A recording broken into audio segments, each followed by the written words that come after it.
Hello everyone, Reggie Time here with this week's blog, vlog, whatever you want to call it, update. We're going to do it over the top of a live play session this week, and this is primarily because my volume has been very low this week. Oh, by the way, don't forget to like, share, subscribe, all that shit. Yeah, don't take it too trivially, please do those things. But yeah, my volume has been really low this week. That's at the start of the week. That had to do with my setting my entire schedule up to watch England play a day-night test match in Australia. The games weren't starting until 3 a.m. So I was doing a lot of sleeping at times when I should have been playing, waking up, and then watching cricket, and then going to bed, going to work, that type of thing. So my volume was really shit, but we can have that as a recreational player because who cares? We're recreational players. We can pretty much do what the fuck we like, can't we?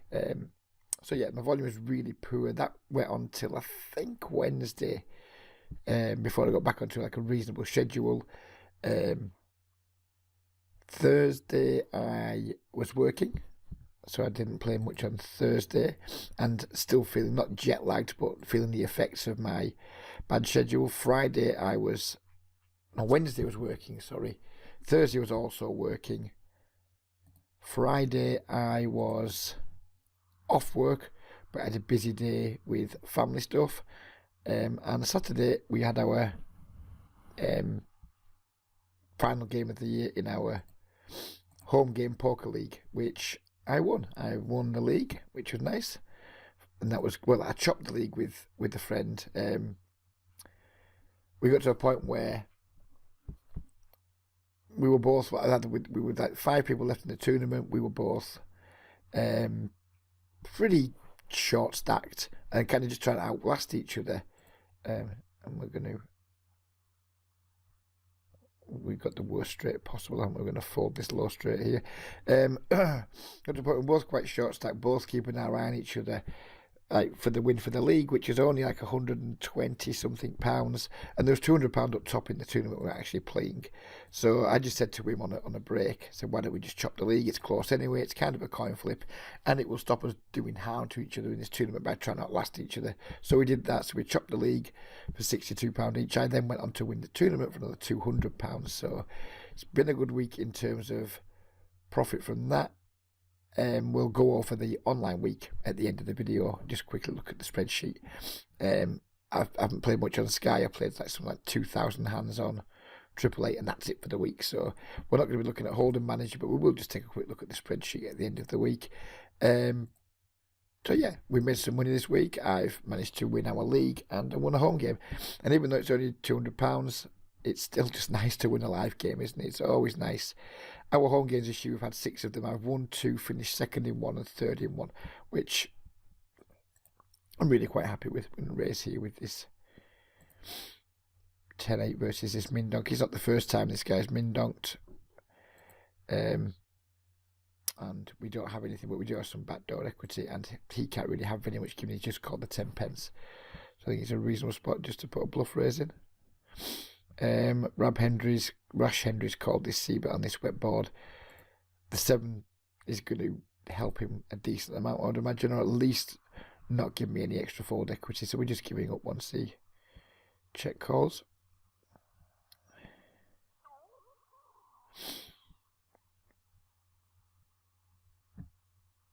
And just going to continue with the give up.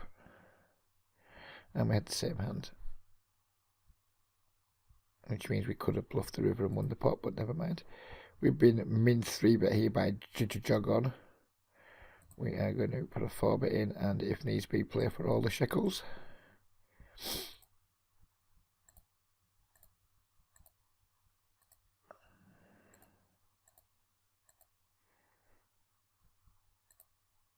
And we are crushed, but we are in. I was going to say there's always the ace out, but not on that flop.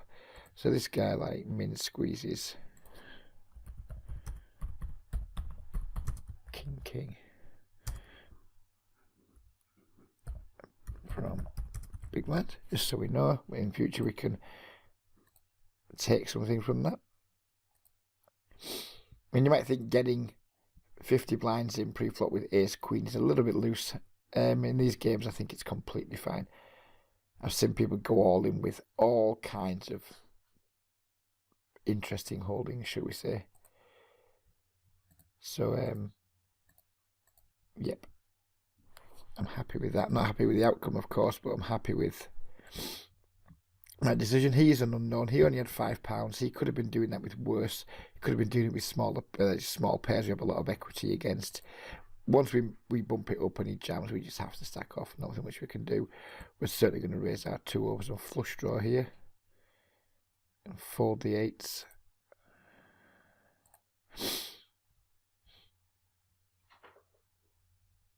We could just take a passive line and call and look to hit, but oh well.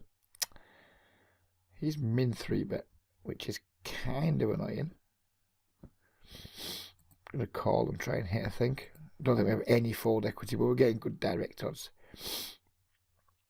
Kind of sucks now because we're going to have to check fold.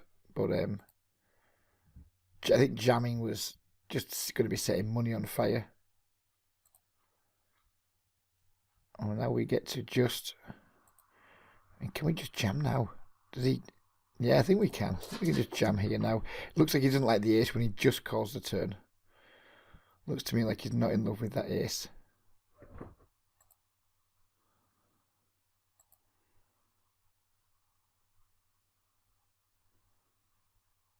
And then we get there. And it looks like we're going to lose a flip over on table. On table 2. It's all action, isn't it? All action. It's all going on. Right, so this guy's 5x'd it pre-flop, and now he's potting the flop. I'm not going to fold one pair this deep for a pot size bet on the flop. Probably going to fold it if he bombs the turn. Well, not probably. We're absolutely going to fold it. He doesn't. He checks. I think we're probably not ahead here, but I don't think he's going to fold an ace. And we're just going to try and check it down. If we can't, then never mind. I think he's going to turn it with a hand like ace 5 here a lot of the time and silly stuff like that. Ace king even. Seems like a bad slow down there. Seems like he could have got some more value, or at least tried to.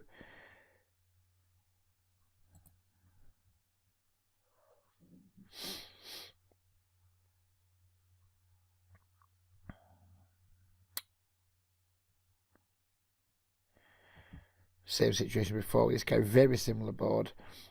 We know he's capable of peeling just 2 high cards, but again, it's just not a great card to barrel, so we're not going to. If he checks, we may well bet the river this time if he checks. Let's get him off some ace highs, things like that.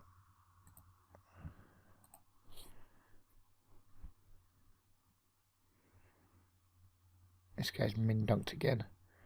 This time it's a spot where I would normally check back, so we're just going to call. Not going to continue with ace queen.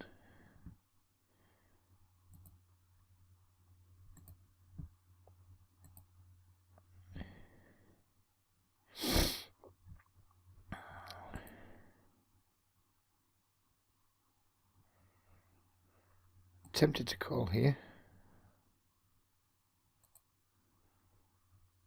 And we chop it up. Disappointing, really.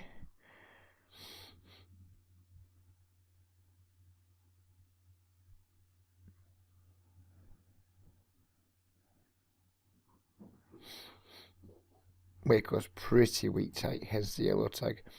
Call. Give the green tags a chance to call behind and play a multi-way pot rather than just try and isolate someone who's already opening quite a tight range. So we don't really want a 3-bet versus a nit who raised under the gun. But ace jack's going to be too strong to fold given that there's some fish to go behind. I wouldn't like to see Waco bomb this because I think he's going to put us in some tough spots, especially on later streets.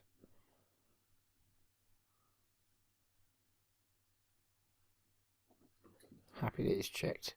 Happy we can start going value hunting against the 2 green tags.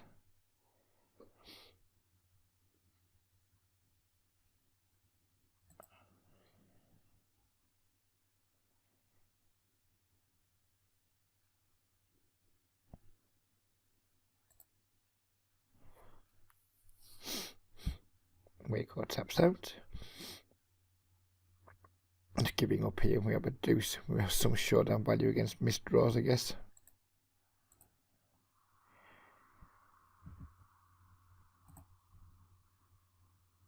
I'm just going to go for a small bet again here in a multi-way pot. I'm not that confident in my hand, but I think it's too strong to just start like using as a bluff catcher.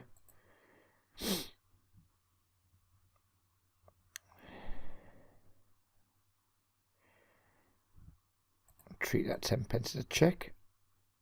I'm going to go again for some very, and this is getting really thin here, but we're going to again for some thin value.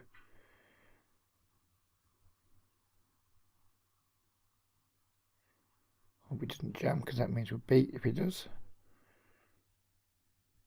But no, I'm happy with how I played that hand. Sometimes it's hard to pull the trigger on a like 3 barrels multi-way with just one pair, but that's what we call with the ace jack pre-flop with the green players behind. We do with it specifically to then be able to extract some thin value when we do make a top pair. What did he get to showdown with? I'm going to presume it was an ace. Oh, wrong hand.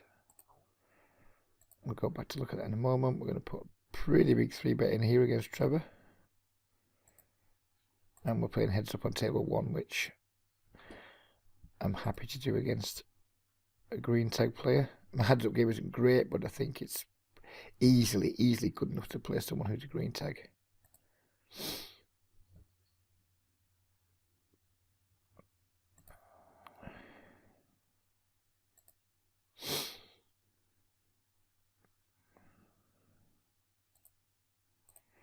Giving up on the river here against a stone killer. He wasn't going to fold a pair. We took our shot, we took our turn barrel, and then we decided to give up. No issue with that.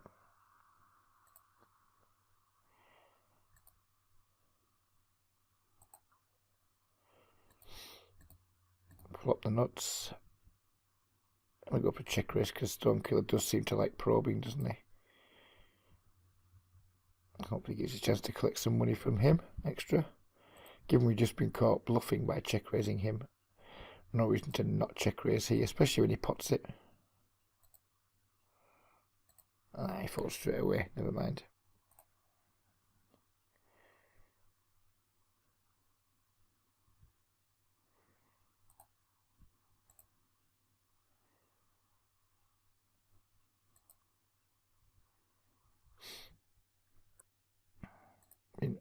Raised significantly by KPO3 here. I think we can safely throw a top pair shit kicker away.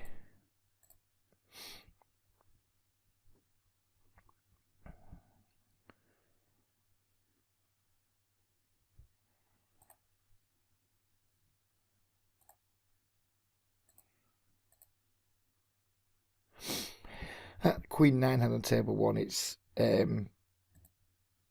that highlights something I talked about with this, the player I was working with just earlier this evening before we started the video, is that one of the biggest leaks, well not leak as such, but one of the biggest like things that people could do to improve when guys who are playing on soft sites, if you're playing on Ignition in the US, or you're playing on Global, or you're playing on Play Now in Canada, Sky in the UK, is if you're playing in these soft games with lots of limpers and things. And let's just get this ace king played through first.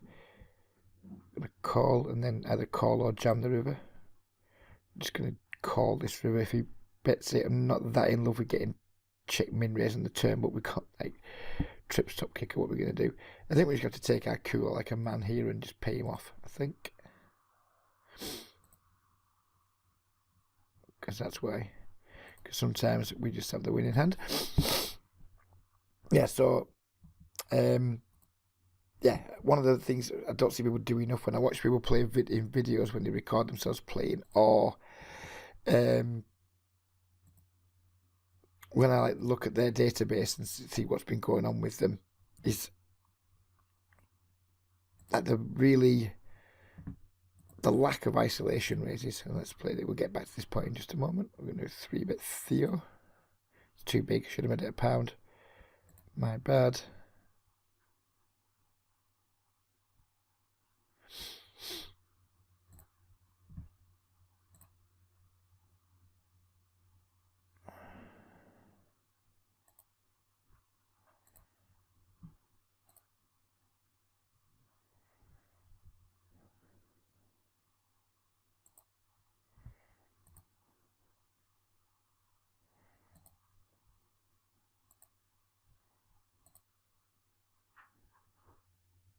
yeah, so isolation races. I was watching the guy tonight. He was doing a live sweat with him. He's a pretty solid player. He's doing really well. He's making a lot of progress. But he just wasn't doing anywhere near enough a good enough job of isolating limpers. People were limping in. He was folding Queen 10 off suit, for example. He was middle position, under the gun limped, and under the gun was playing something like a 50 VPIP. Really loose passive.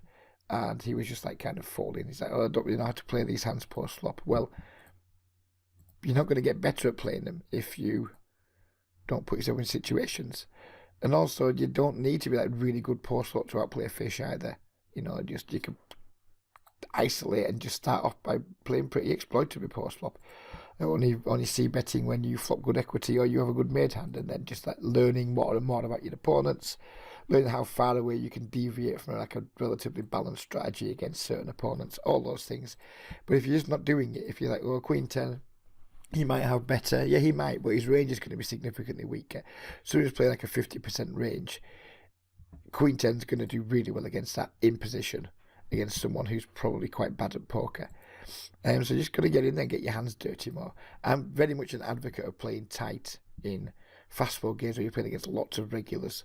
But in these games, you just need to get in there, get your hands dirty, mix it up against the fish, and just be the guy that's looking to stack them by playing lots of pots with them. It's maybe slightly higher short-term variance, but long-term it's going to significantly improve your win rate. But if you just turn down all these isolation raises, you're just leaving money on the table. You really are. Because they are just...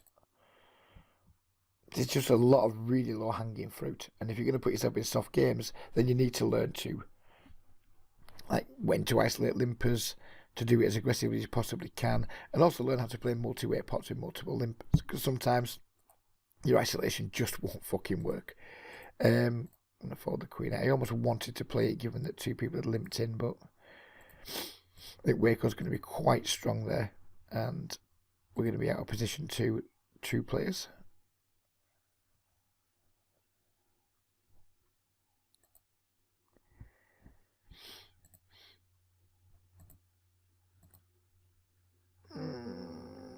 Just going to call with the ace jack. No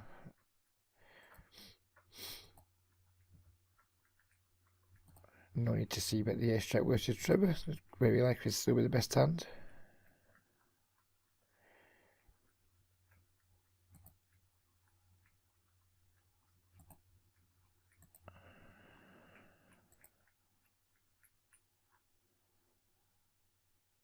The big bet there against Trevor, thinking if he had any kind of pair or full house, should we say, he probably wasn't going to fold it. Again, you won't see me doing a ton of squeezing pre-flop in these games because the fold to 3-bet stats are really low. Well, say stats. You know what I mean? It's like people just don't fold to 3-bets very often in these games. So therefore, I don't really want to be like bloating pots out of position with hands like ace jack. I'd rather you see a flop, try and make a hand, and then extract some value rather than trying to get people to fish to fold equity pre-flop and then be out of position with a hand that doesn't improve that often. And it's a slam-dunk 3-bet squeeze in games with more regulars where you have much more fold equity pre-flop. If we don't have much fold equity pre-flop, then I'm more inclined to just try and keep pots small with those sets of hands and just hit top pair and try and extract value. Ace King's probably the best hand still, so we can check back.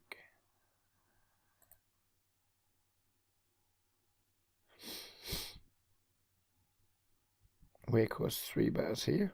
I'm going to let the 10-7 go.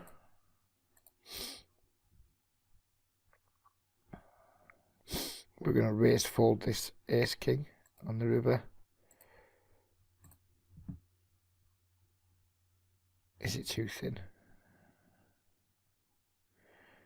No, I don't think it is. Happy days. And you've got to get them extra bits of value. So many guys there would probably just call that thinking, you know, he might have a 10, he might have a flush, etc. If they have, they have. But against bad players, you can You know, you can just extract value in spots where perhaps you wouldn't always expect to be able to in tougher games. A check raise to 3-ish. Just jam the turn here. On table 3. The 4's a truly dreadful card, but at this point I'm going to consider myself very much committed to this pot.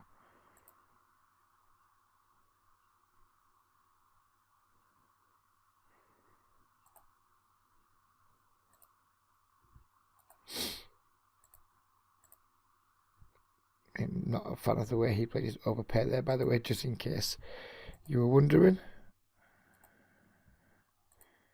Rico seems to have been a bit more loose aggro tonight than I'm used to him being, so we're going to bear that in mind going forward for the rest of the session.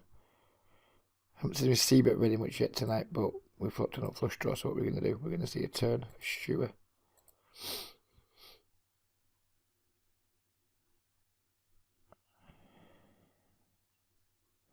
Quite nervous that Waco just has a board here, but I mean, again, we have the nut flush. If he's flopped jacks full or tens full, good for him.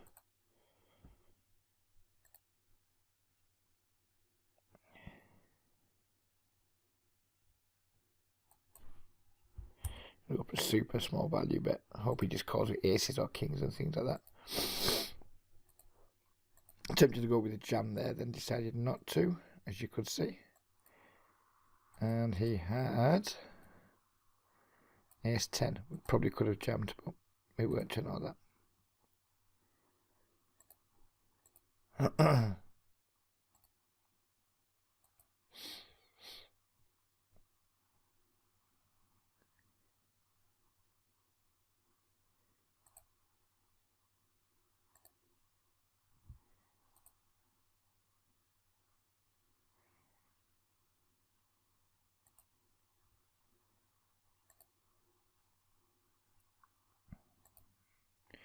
Up a check raise on table 3.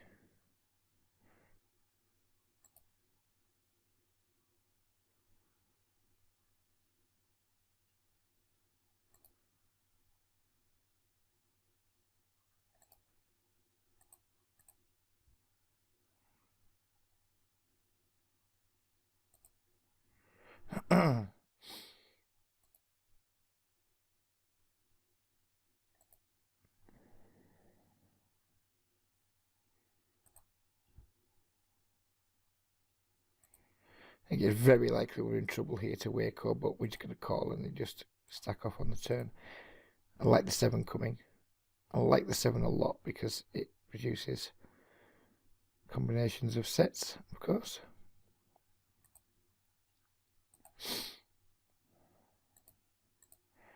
And now we're just going to jam.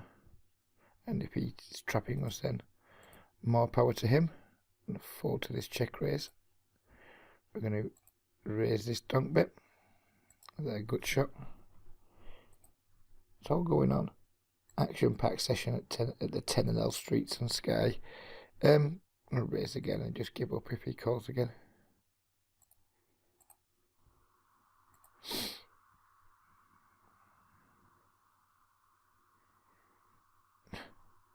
For 10 pence. I am calling. I'm going to scream if I'm not going to scream, but I'm going to be scream inside if he just has an 8. I just want to see what he's doing it with for 10 pence. I'm just going to see what's going on. Wow. Right, okay, that's fine. Could float here against Waco. We'll be getting in his face a bit. I don't want to be creating a dynamic that doesn't need to exist with him, so we'll let it go. This guy, min donk call, bottom pair, same turn, min donk river. So we just know in future that his min donk is just fucking nonsense, but he doesn't necessarily fall to bluffs, so we can adjust accordingly. Paying 10 pence for that information was 10 pence very well spent, in my opinion. Had I known he just had a 4, of course, we would have just gone all in and just closed our eyes, but we could do that maybe next time.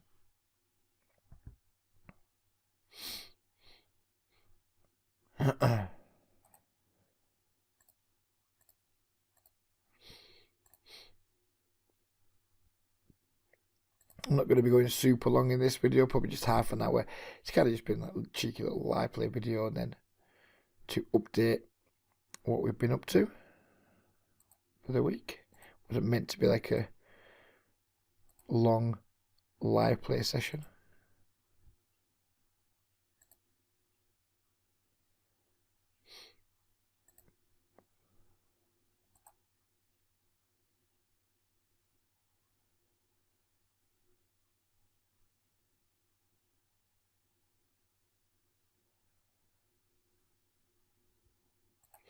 So normally we've been ending these with hand reviews, but I'd be surprised if I played more than 5,000 hands all weekend. I'll look back through the database on Sky, and if there have been any like interesting hands, we'll pop them on the end of the video too. So we're going to end the video probably in a couple of minutes. If there's any hands that are worth reviewing, they will come next, and then we'll do the tally at the end.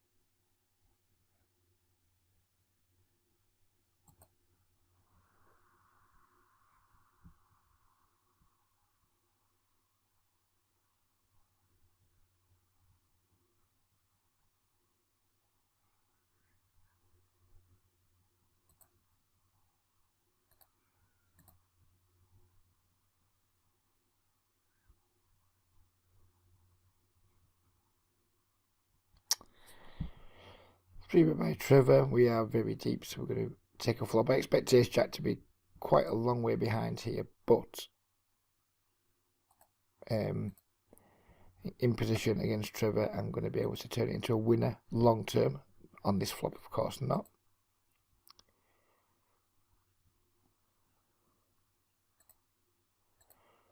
I'm going to check shove here against Waco, or check raise at least. I've been getting in his face a lot and c-betting a lot. Hopefully this might encourage him to bet with worse and then just get lost. And if he does have us outflopped, then more power to him.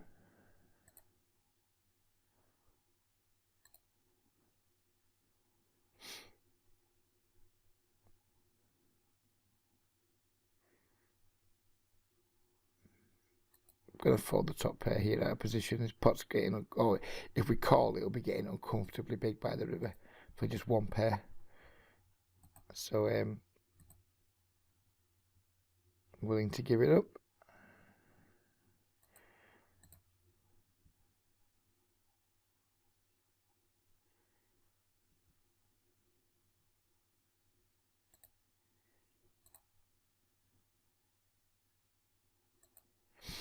So we're going to play this Ace King through, and if nothing else interesting happens by the time the Ace King's finished, then we're going to call it a bit of the call it a day for the live play video. I might do another live play video through the week, who knows.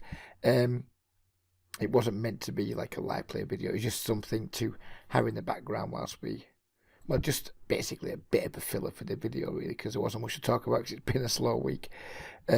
Hopefully next week we'll get back more to how the previous formats have been. So we'll let the Ace King go. We're going to pause now, and we're back in a moment with any hands that are interesting that are played. I don't think there'll be many, maybe one, or there could be a couple, and then we'll look at the tally. So here we are with the hand review. We've only got 4 hands to review this week. As we said, it's been a very, very low volume week. This is possibly going to go down as, it's certainly the worst hand I played of the week. Could be the worst hand of the month, possibly one of the worst hands of the year. I played this hand fucking terribly. Seat 9, he is a regular. He or she was 3-betting me a lot. Generally getting on my tits. It was a 13L pot. We're in this. I haven't put like the fishes stack sizes because it's just a heads up pot between me and seat 9. But then there was fish at the table, and it was worth having this play to my left to get at the fish. Well, yeah, this is not pretty, this hand. But there's no point in just putting hands in that we play well all the time and a false representation of what's happened in my week. If we're going to do that, there's no point doing a blog. We've got to be honest. It's a shit hand, played really badly. Let's get through it. So we min raise. I'd started min raising because of the amount of 3-betting that this player was doing. So I was min raising more to make the 3-bets less profitable. Also allow me to defend versus them some more. So we defend the king jack offsuit. We flop pretty well. Small c-bet, we just check call, thinking we're still ahead. Turn seems like a break. We check. Our opponent then goes with a much bigger turn barrel. By now, I'm starting to think, oh, this is getting serious. But again, I mean, we're not really going to fold top pair good kicker at this point. And I duly didn't. This river came down. I check. He bets £10. I think it was slightly more than £10, like £10 and change. But essentially, it was just £10. And I knew it was beat. I just thought, this is a shit situation. My hand is not worth £10 here, but this plays under my skin. I was a little bit tilted. Doesn't happen to me very often, but he'd been getting on my fucking nerves. I've played him at a couple of tables. This was a big mistake. Pure mental game issue. And my mental game is pretty strong, but this is a clear fold in my opinion. It's an easy fold. Because I'd allowed the player to get under my skin, I clicked the call button, and they turned up with the turn straight rivered flush. Fair play to them. Nothing wrong with what they've done whatsoever.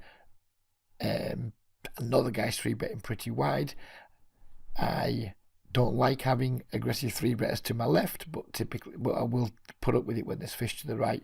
But the lesson learned here is just what I learned for myself is you can't let these guys get under your skin, and I rarely do. But this person had been 3-betting me pretty incessantly across 2 or 3 tables.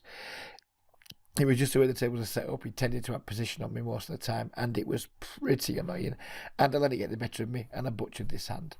Not much else to say about it. Not proud of it, but again, I'm not just going to put hands in where I feel I didn't make any mistakes, because that's just not an honest situation for the blog, and there's no point in doing it if we're not being honest.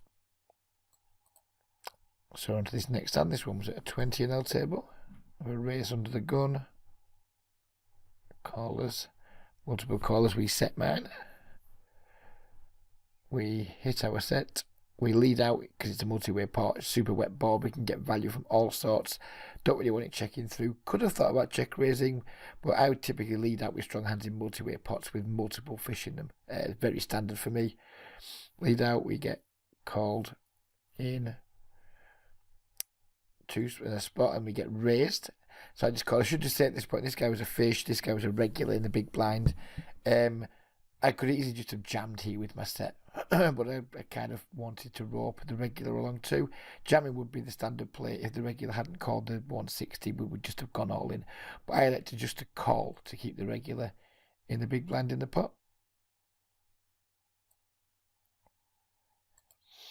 And he does indeed come along.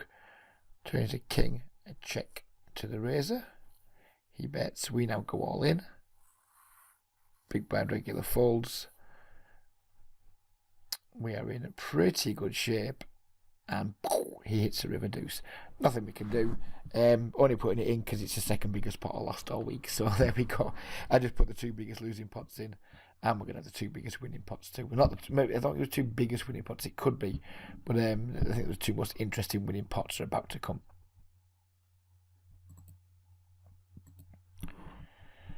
In the big blind with 2 5s, it's going to be a limped pot here. We flop a set. We lead out for pot. Call. Min raise on the button. Small blind calls. We call. C8 calls.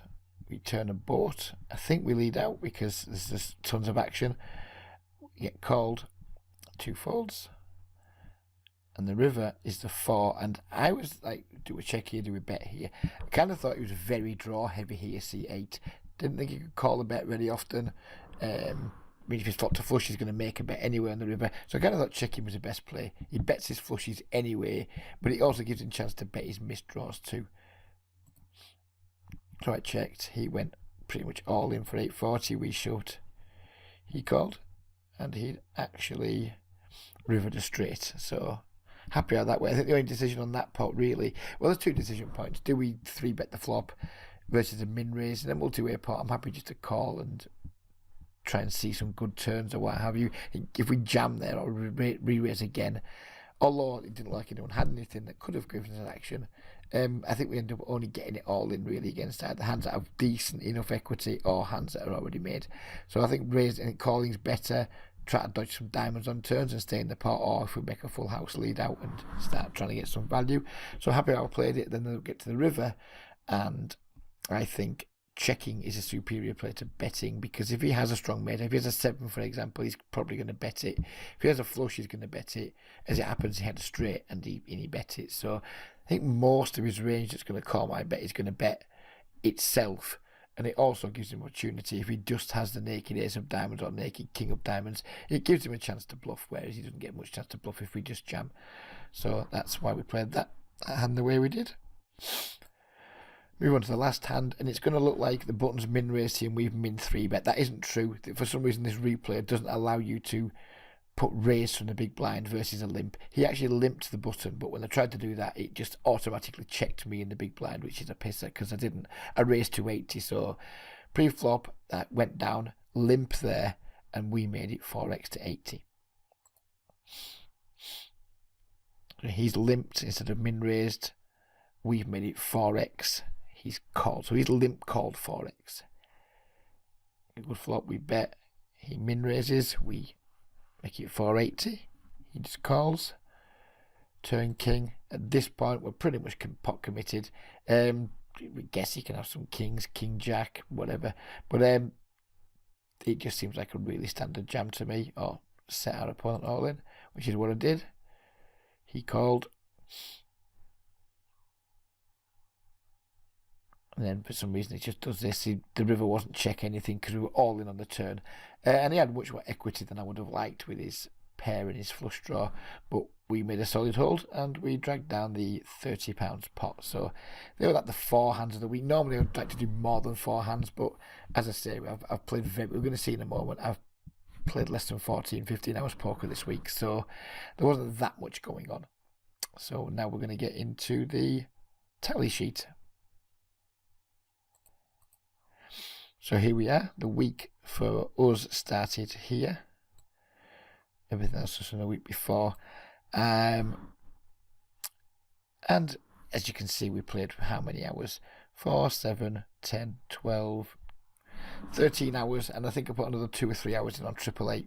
I think I played 2,000 hands of snap for like a $5 profit or something stupid like that. So this is the week we played like, most of it's been on Skype. It's been low volume, as I said, because of the cricket, because of my work commitments and other things, and like Christmas games and stuff where we've been winning money. So we kind of got to an okay start. Then we went down with 22 quid, and we gradually dragged it back for the week, and it ends up, I think we made about 30 quid, 32 quid, something like that. So we made 32 quid in about 12 hours, which again isn't anything fantastic, but you know, it is what it is. It's not high volume.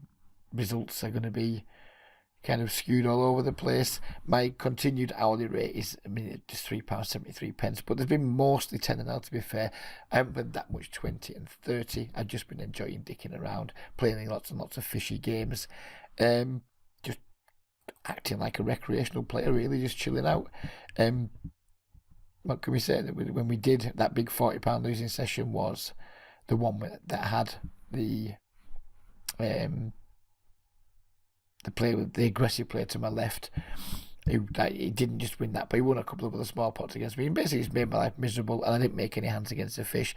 So that was that session, but we bounced back well from it, and looking forward to playing a little bit more this week. Fortunately for me, the cricket doesn't start until Thursday this week, and it's on a slightly better start time, so hopefully it won't affect my schedule too much, but it'll affect it a little bit because I like watching Ashes cricket, except when England are getting twatted like they have been at the moment. But I intend to start watching it again. It'll have a slight effect on my schedule, and I've also got a really busy work week. But I'm hoping I'm going to be able to put at least 20 hours in and see how we go from there. So there you go. There's your weekly update. We might be back midweek with a live play video or something else. Who knows? The only constant is we're going to keep doing these weekly updates with the vlog, and then who knows, sometimes I might be midweek videos, sometimes I might not be, depending on what's happening and how much time I've got. So there we go. Hope you guys have enjoyed the update, and we'll see you again soon.